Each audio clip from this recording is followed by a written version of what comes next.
software emo movie ani mo eng thil po torrent site atanga download du chang te lo bang thin ta chan chu software te phei chu torrent atanga kan download hianin full version internal crack ani mo serial ki manga yang chi po torrent atang hi chuanin an pek tel ngal vek thin ta chu torrent site atanga download that ani ve ta tin torrent atanga kan download hi pause pause ilangin atuk tuk le te po tikanin download ka du hun huna achun zom a continue le the ta tikanin kan download chin chin atang khanin achun zom le mai ta ni system do turn off vek bo ni lang emo phone atang pon computer pon do off vek po ni lang atuk tuk le on le po ni lang tikanin kan download top na chi atang khanin a continue le the wang hin torrent download hi travel riwa chawang chuan pinge mobile phone tangin torrent ami thil kan download tang ti kha ron entir don ani masabira chuanin chrome emo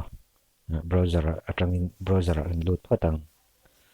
chuan torrent site a kan du ngai ta torrent site hi chi rang rang tam tak a awma tuna hi chuanin englo Pirate Bay ron mang dona chuan kiki ni ta ni thepiratebay.org ti hi anita chuan torrent site a kan lu tang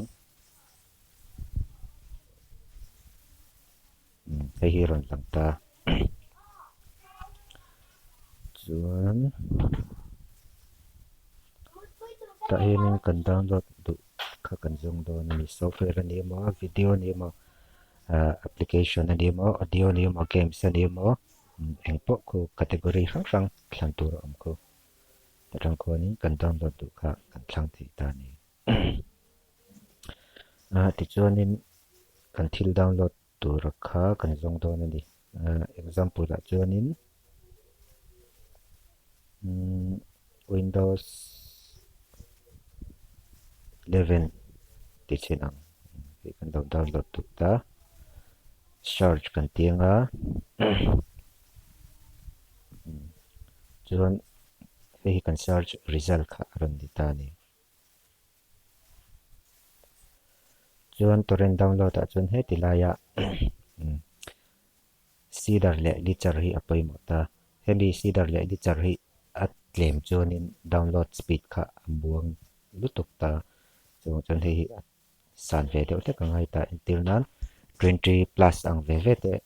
ani ve ngai ta ni ni lo chuan download kham buang ta ti chuanin torrent ami kan download dona wangin torrent downloader kan le ngai ta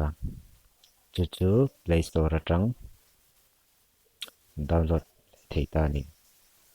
play store kan ru tanga u torrent ti kan zong anga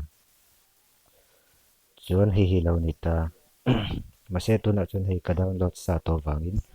ka phone a hin to ta chu torrent a chuan kan download sinanga hi torrent chu lo ni ta ni chuan tuna hi chuan hei engba ka download to wangin engba download kha ron display lo ta chuan browser a kan kal le anga kan download du kan lu tang ti kan chuan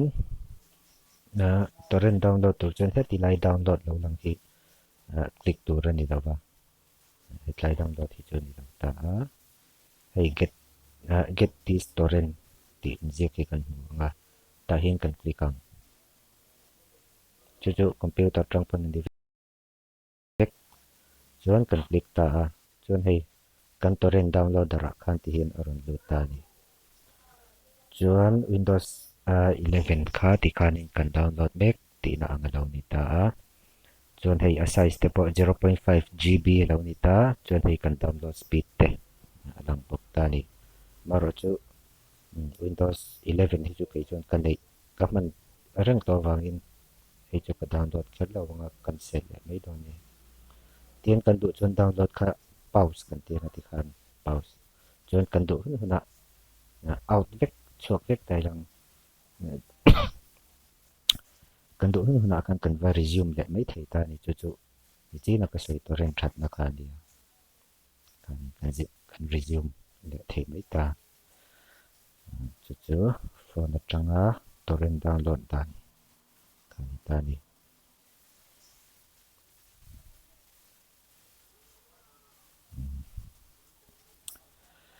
thì khả năng sẽ đầu trong cái tùy ngay cái bề xây